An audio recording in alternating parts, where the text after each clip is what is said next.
Hello, friends. Very beautiful and enlightening greetings of this lovely evening to all of you.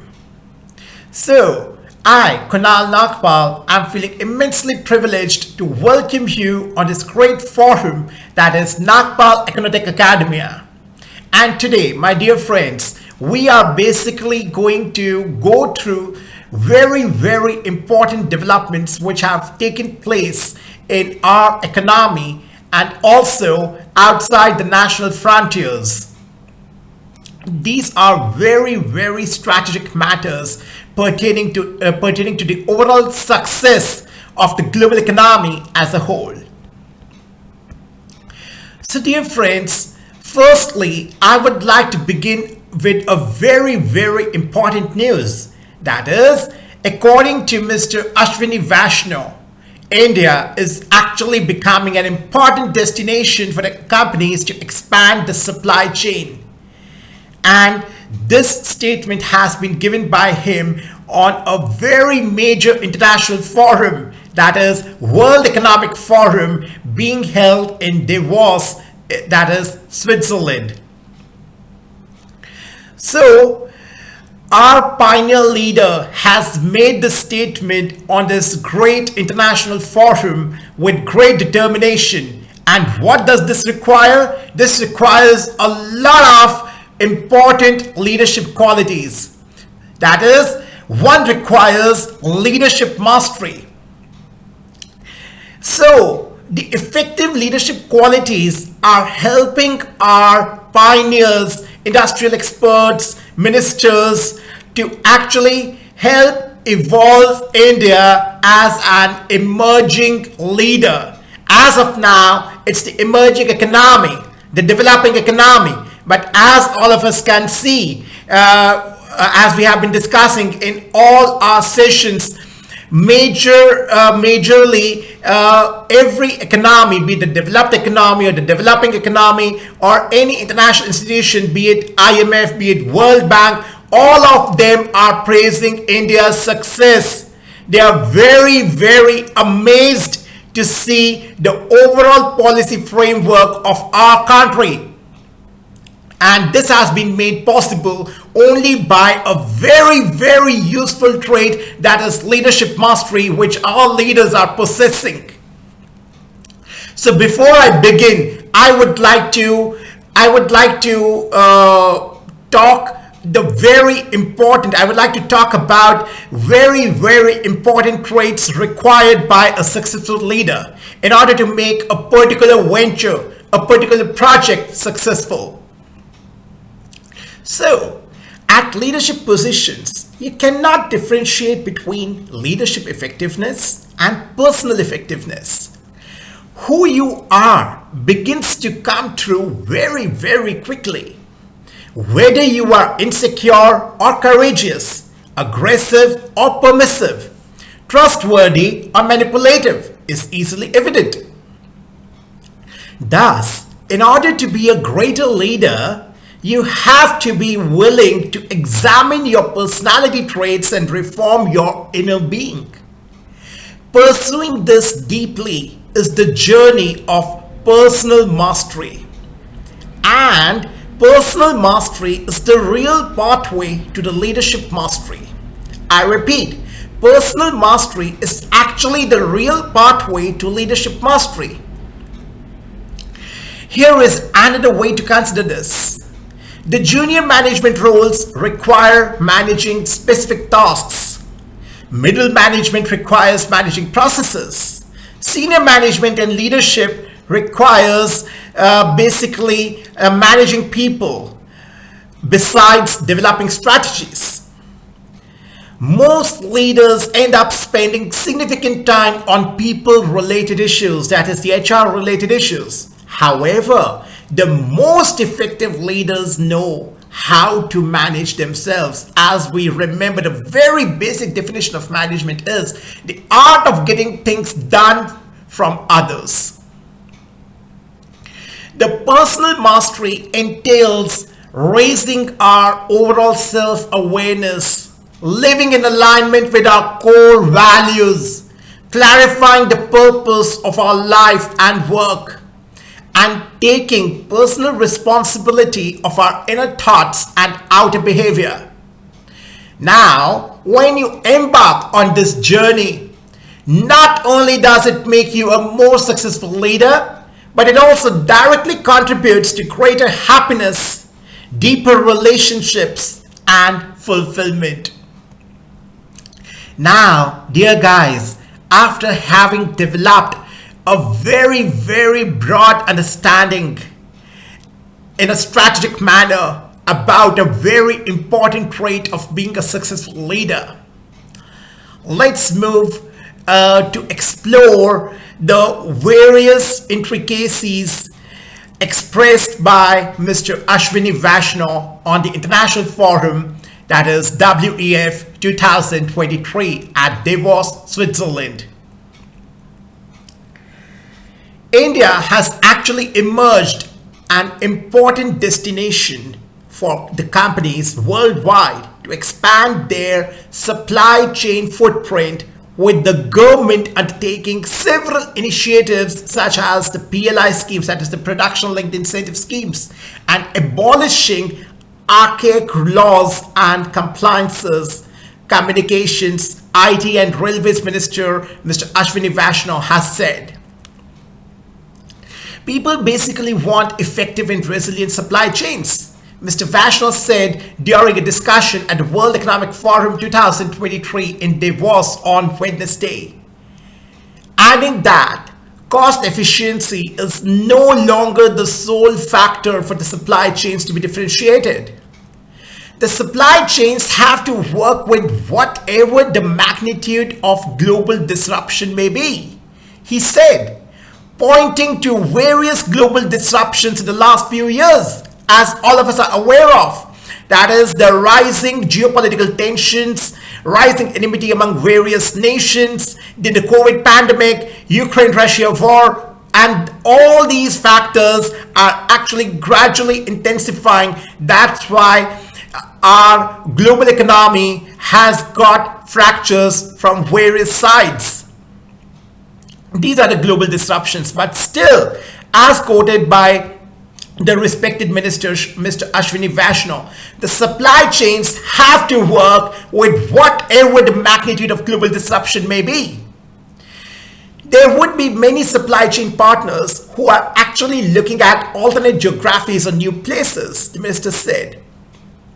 And India is, of course, a very important destination.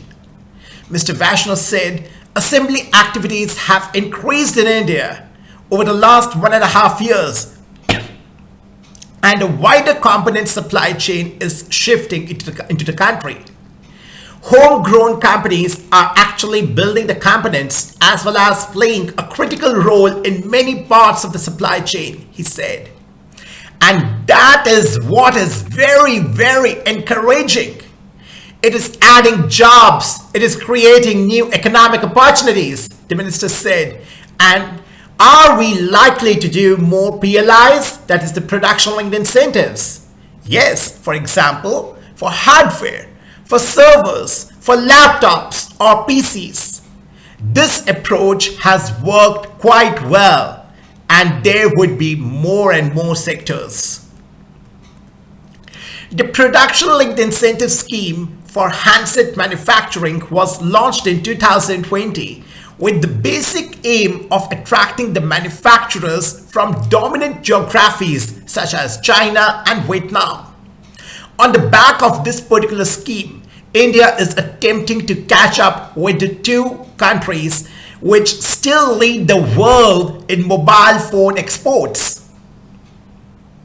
India, on its part, basically aims to export the mobile phones to the tune of $60 billion by 2025-26. Korean major Samsung, as well as Apple's three contract manufacturers, Wistron, Foxconn, and Picatron, are part of the handset PLI scheme. Mr. Vaishnaw said there was the regulatory stability in India and cited the reforms in the telecom sector, which has actually reduced the time for getting the permissions.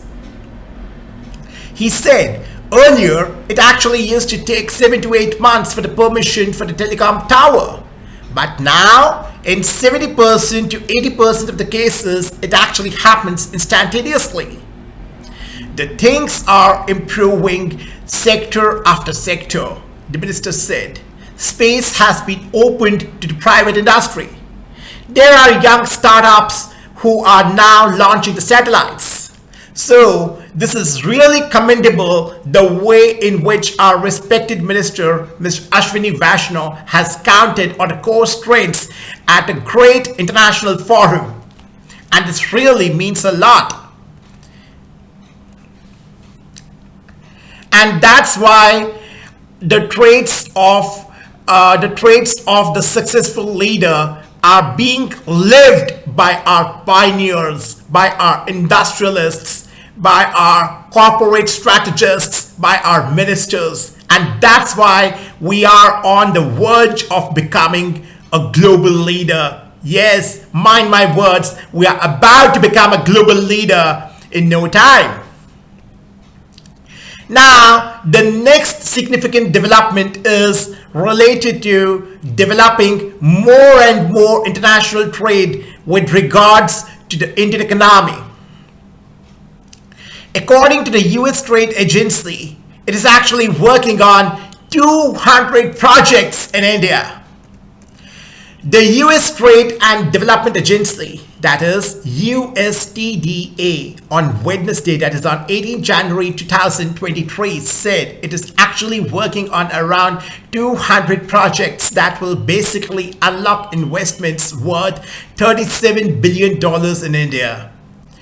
There are 200 activities in India across clean energy transportation, digital infrastructure, and healthcare. I repeat, there are nearly 200 activities in India across clean energy transportation, digital infrastructure, and healthcare. We estimate that the portfolio will actually unlock $37 billion in financing if these projects are actually implemented. Ms. N.O.T. Ebong, the director of the agency, told the reporters here. Ms. Ebong, who is in Delhi on a visit, has been reviewing the infra projects that are being developed under the various partnerships between India and the United States of America. She said the focus of this particular visit has been on renewable energy and spreading broadband connectivity in 16 states. Commenting on the projects that are being developed in the country, she said that they can be financed by private, public sector, and various multilateral banks. Now, dear friends, moving forward, let's discuss a very, very important topic pertaining to international economics. That is, we are basically going to discuss the 5 key China challenges as being discussed by the chief secretaries. So, the 5 key challenges posed by China were taken up at the chief secretaries conference that discussed the global geopolitical challenges and India's possible response to the same across economic, educational, and energy sectors. Economic Times basically gathers that the military aggression as seen in Ladakh and Arunachal Pradesh, water-related issues like implications of China's mega hydropower plants, economic exploitation, dominance of key supply chains as seen in solar energy, and the issue of social subversion or propaganda and disinformation were among the 5 concerns related to China that were discussed at the second National Conference of Chief Secretaries held earlier this month. So, I would like to repeat these 5 key China challenges. That is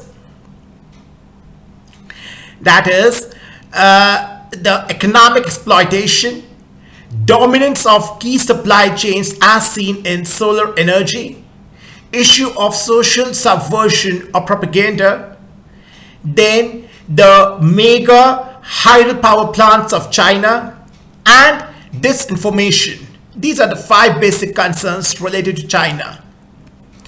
The officials identified the geopolitical challenges and elaborated on the return of great power competition, geopolitical realignments, rebalancing or multipolarity, and its economic manifestations besides technology control, and the race for strategic minerals and resources, all inextricably centered on China's growing preeminence in a changing world order.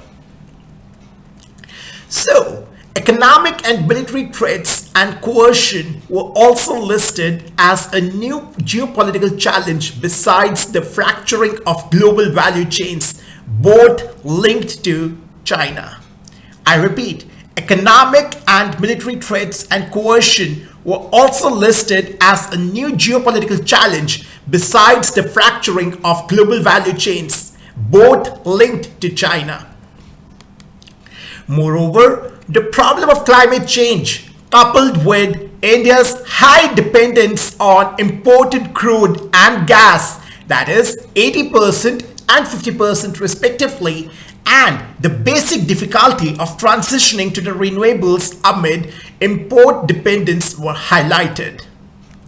The states were also alerted to the challenges posed by Russia's conflict with Ukraine and its impact not only on the defense sector but also on fertilizers and supply chains. It was actually underlined that the changing geopolitics opens new space for India as it moves towards 2030. So this is the upcoming opportunity. That is, the changing geopolitics opens new space for India as we move ahead towards 2030. Economic and fiscal strategy besides energy efficiency, education and skilling were identified as the key action areas during the discussions. Economic and fiscal strategy besides energy efficiency, education and skilling are basically the key action areas in order to excel as a successful leader. It was underlined that education must go beyond enrollment and just arithmetic efficiency and hence focus on multiple intelligences instead. That is the multifaceted development we need to focus on. That's actually the need of the hour. The idea of skilling children to meet the 21st century challenges such as the climate change, mental health, coexistence with artificial intelligence and machine learning was also highlighted. As part of economic strategy, upgradation of physical and digital infrastructure, increasing share of manufacturing in the GDP through the PLIs, that is the production linked incentives, decreasing the cost of borrowing, climate adaptation, a 21st century education and knowledge system, and a startup ecosystem linked to India's life, that is sustainable lifestyle mantra, were detailed. I repeat, as part of economic strategy, upgradation of the physical and digital infrastructure, increasing share of manufacturing in GDP through the PLIs, decreasing cost of borrowing, climate adaptation, a 21st century education and knowledge system, and a startup ecosystem linked to India's life mantra were detailed. So these are the key 6 elements we need to focus on. The meeting called for lowering of energy intensity, optimizing consumption through metering, development of critical minerals and rare earth deposits, besides creating the facilities for recycling. Now, in order to ensure fiscal discipline, it was also advised that the government borrowing rates be brought down in order to enable investment in infrastructure. And dear friends, investing in infrastructure is a very integral component which is expected to be incorporated in the upcoming budget, which is to be announced on 1st February by our respected Finance Minister, Dr. Nirmala Sitharaman ji. Now, we are basically going to discuss the next very, very important topic pertaining to the Indian economy. That is the budget. The budget may peg the financial year 2024 fiscal gap at 5.8 to 6% of the gross domestic product as per the experts. The upcoming union budget is actually expected to peg the fiscal deficit for 2023-24 at between 5.8% and 6% of the gross domestic product, with the government having pressed ahead with the fiscal consolidation despite spending pressures, economists have said. The center is actually expected to meet the budgeted fiscal deficit estimate of 6.4% of the GDP for the current fiscal year, they added. So the reduction in fiscal deficit in the next financial year would actually be backed by a reduction in subsidy spending. Though capital and welfare expenditures could go up as the government prepares the ground for next general elections and assembly elections in multiple states, the economists said. The overall tax receipts for the financial year 2024 are seen lower than 2022-23, and the market borrowings are likely to stay high, they said. The State Bank of India and the rating agency CRISIL basically see slightly lower fiscal consolidation in the financial year 2024 and have pegged the estimate at 6% of the GDP. Most others see the financial year 2024 fiscal deficit at 5.75 to 5.9% of the GDP. So, the overall moderation in the global commodity prices is likely to create fiscal space, but the economists expect higher rural and welfare spending. The Finance Minister, Dr. Nirmala Sitharaman, will present the budget for the financial year 2024 on February 1. For the financial year 2024, we forecast the consolidated deficit will be 9.3% of the GDP. For the central government, we expect a fiscal deficit of 17.7 lakh crore rupees to be proposed, that is 5.8% of the GDP, which would allow the government to actually raise spending to around 46 lakh crore rupees, said Mr. Rahul Bajoria, Managing Director and Head of EM Asia ex-China Economics of Barclays. Goldman Sachs has basically emphasized the need for India to return to the fiscal consolidation path for the overall macroeconomic stability, but cautioned that higher government borrowing could increase the bond yields and hence increase the funding costs for the corporates. It expects India to basically consolidate the fiscal deficit by 50 basis points to 5.9% of the GDP in the financial year 2024. The government aims to lower the fiscal deficit to 4.5% by 2025-26. Now, one of the key pillars of India's macroeconomic stability is the gradual reduction in the fiscal deficit, which also helped in reducing the current account deficit, checking inflationary pressure, and keeping the rupee stable, Goldman Sachs said. HDFC Bank pegged the deficit at 5.8%. Now, what are the various views regarding the pragmatic budget and high borrowing? Actually, India's financial year 2023 gross market borrowing is estimated at 14.2 lakh crore rupees, and economists see it rising to 15 to 17 lakh crore rupees in 2023-24. Nomura expects a 5.9% fiscal gap in the financial year 2024, supported by lower subsidy spending and a ramp up in capital expenditure, that is capex. The higher rural spending and some income tax tweaks are actually possible. But we are not penciling in a populist budget, it said. The financial year 2024 budget basically follows a turbulent year for India's fiscal dynamics, where a surge in subsidies due to the Russia-Ukraine conflict was offset by higher tax collections, Barclays said, adding that the government has also slowly but steadily been withdrawing the pandemic-related emergency measures, which should actually add to the fiscal sustainability over the medium term.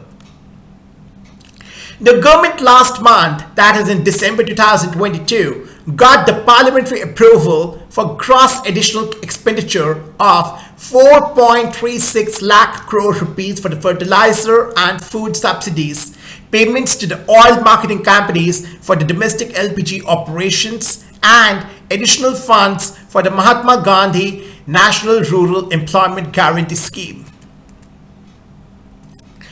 Now, let's see various fiscal deficit estimates in terms of percentage of GDP being made for the financial year 2024 by various institutions, and this is on the path of consolidation.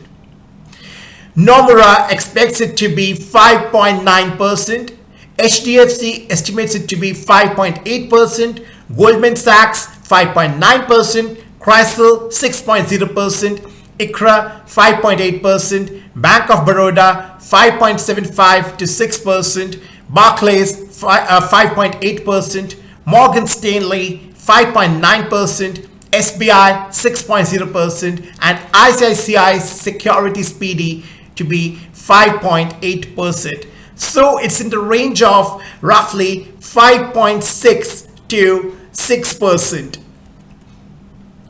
And what are the various economists' projections regarding this particular matter?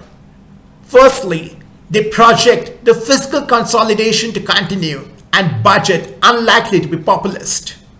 Next, the financial year 2024 gross borrowing seen at 15 to 17.3 trillion rupees versus 14.2 trillion rupees in the financial year 2023.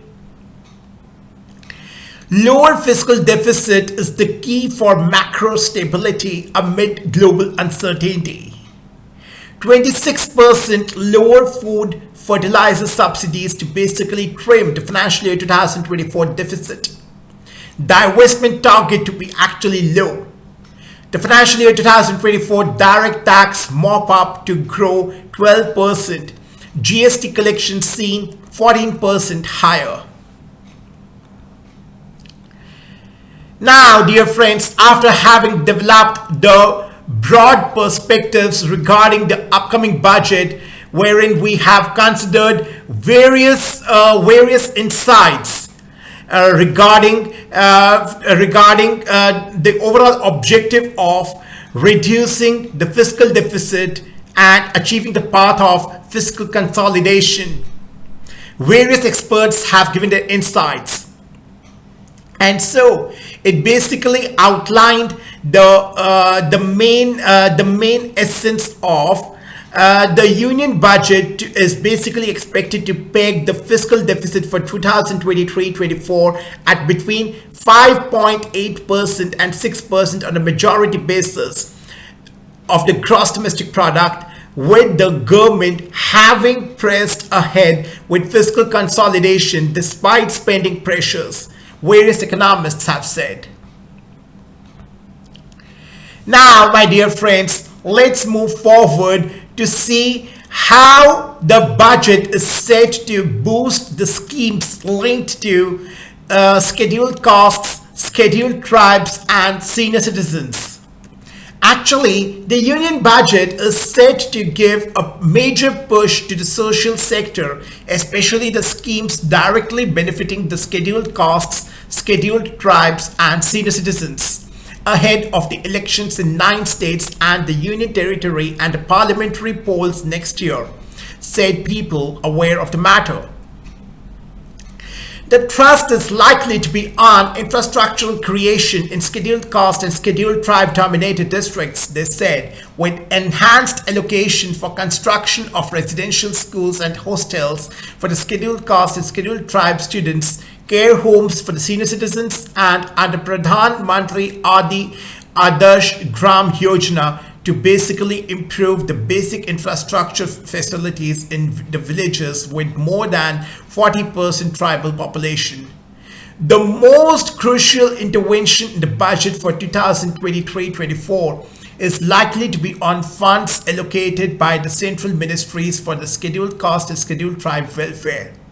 At present, 41 central ministries earmark 2 to 25% of the total budget outlay under the Development Action Plan for the scheduled castes, that is DAP-SC, and scheduled tribes component, that is STC, for targeted schemes for SCs and STs. This basic outlay works to around 2.2 to 2.3 lakh crore rupees annually. Every year, certain ministries struggle to find schemes under their purview to spend the allocated funds. These include the departments of Commerce, Telecom, Petroleum and Natural Gas, Coal and Mines. The upcoming budget is likely to rationalize the scheme and exempt certain ministries from allocating the funds under DAP-SC and STC, but without slashing the overall allocation for targeted schemes for SCs and STs. The overall outlay of the ministries which will be exempted may be pruned, and this either allocated to the nodal ministry, that is the Ministry of Social Justice and Empowerment, or increase the percentage of total outlay other ministries are required to earmark, said a senior official who did not wish to be identified. Now, talking for the current financial year, the center had allocated 1,42,342.36 crore rupees under DAP-SC. Till date, the ministries have been able to spend only 65% of the outlay. The ministries of Telecom and Commerce, among others, have not been able to identify the substantial schemes to spend the earmarked funds. The outlay under the STC is 87,584.66 crore rupees, of which about 71.67% has been utilized. Now, my dear friends, I would like to present a very, very important article wherein we are basically going to analyze the core dynamics of the textile industry in India, seeing its future prospects. So let's go. Now, my dear friends, we are going to analyze the broad dynamics of the textile industry with regards to the Indian economy. So, as we can see here, that what are the major issues and concerns for the textile industry to prosper in the Indian economy in today's today's date of rapidly increasing global uncertainties and global headwinds at a very rapid and intense rate. As you can see here, first issue is basically that the exports have slowed amid the downturn in global demand. Correct? Second issue is the domestic demand is also tepid amid the rural sluggishness. Right? And third major concern is that the industry expects cotton shortage in the near future. So basically, the textile sector is among those hit hard by the COVID-19 pandemic.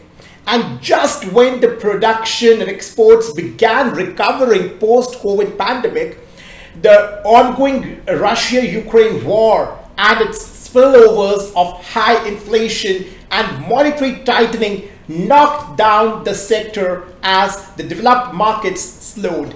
So this is the basic crux of our today's discussion of the slowdown in the textile industry, which really requires some kind of USP or the out-of-box approach to tackle with the current situation, right? So this is the basic run-up to the budget. That's what. That's why I have mentioned the objectives which we had discussed in our previous session regarding the basic objective of the budget formation. That is reallocation of resources, reducing the inequalities in income and wealth, economic stability, effective management of public enterprises, economic growth, reduction of the regional disparities, and finally employment generation, which is actually very, very important. And it's the major area of focus by the government. Now, in order to give a major boost to the textile industry, the government is providing various supportive measures. That is, 10,683 crore rupees production-linked incentive scheme is in place. Secondly, the man-made fiber and the technical textiles are the key focus areas. Thirdly, the 7 PM mega integrated textile region and apparel parks planned. And finally, the Mitra scheme providing the value chain support for the textiles. These are the various supportive measures being provided by the government, and it's the basic run-up to the upcoming budget with regards to the textile industry. And also, the government has given the export target of $100 billion by 2030 for this particular industry. Now, let's analyze the key demands. What are the key demands? First of all, the incentive scheme for the textile value chain. Then, the cotton price stabilization fund scheme to push the exports. Then, the replacement of the technology apprenticeship scheme with the PLI type plan. And finally, the issue claims for 40,000 pending cases in 80 UFs. So these are the key demands by the textile industry. Correct? And these are the key considerations which need to be kept in mind while forming the budget and keeping this in our concern. That is, the textile industry is actually a very, very important industry for India. Now, what are the various tax expectations with regard to the textile industry? First tax expectation is remove 11% import duty on cotton and cotton waste in order to remain competitive against Bangladesh. You remember in one of our preceding sessions, I think quite a few weeks back, we had discussed that India and Bangladesh are actually in stiff competition with each other with regards to the textile industry. So, in order to stay competitive against Bangladesh, we need to remove at least 11% import duty on cotton and cotton waste. Secondly, retain 5% import duty on all types of textile machinery, followed with 5% import duty to be valid till 31st March 2023 and to be increased to 7.5% thereafter. Next, increased the basic customs duty on import of the man-made fabric yarn to 10% from 5%, right? Further, restore the duty-free import facility against the made-up exports.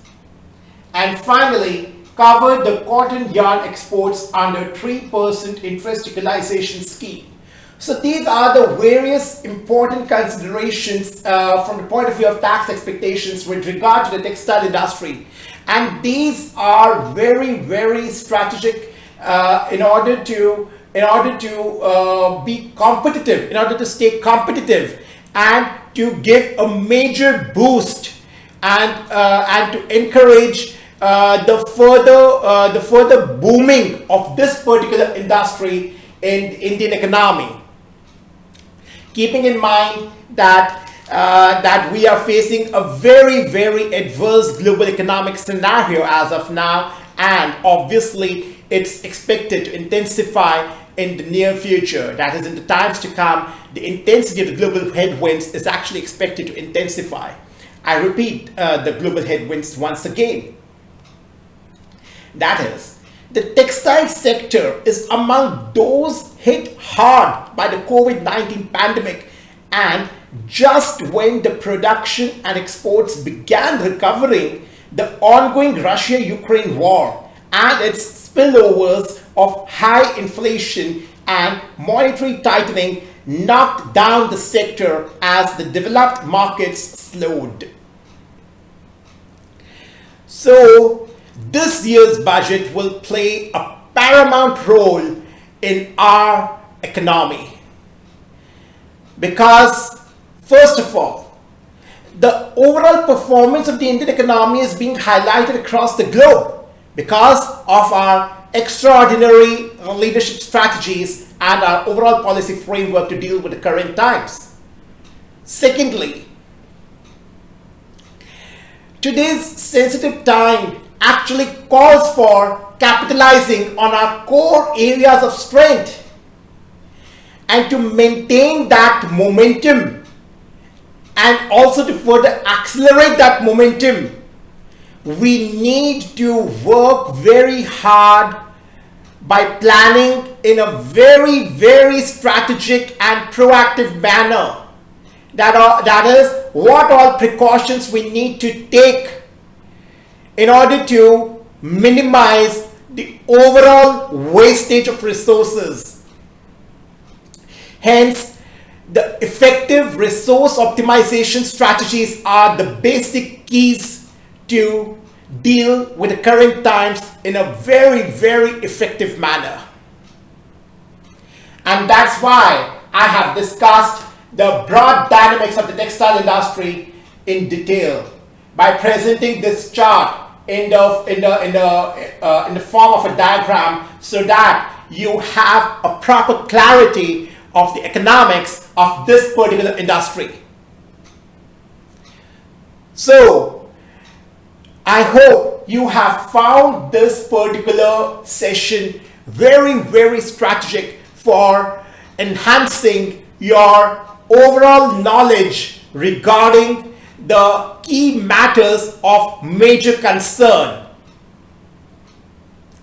And I hope you all would also bring in new innovative ideas because you are the young minds. So, I hope that today's discussion will invoke very, very innovative ideas within you. And I would be very grateful if you could share your ideas on this great forum in the comment section by giving your valuable feedback in the comment section, so that the concerned authorities may consider your valuable feedback regarding what all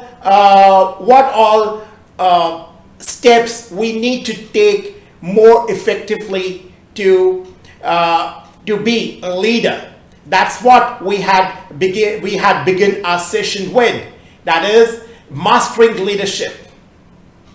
So, I hope you all future leaders are well prepared with the content. You are very well aware of what all is happening around you, and what are the key ingredients of success of a true leader. You should be blessed with all these key requirements because you are the future of our society. So, on this note, I would like to conclude my today's session, and I really hope you all take very good care of yourselves until we meet next. Thank you so much. Namaskar. Jai Hind.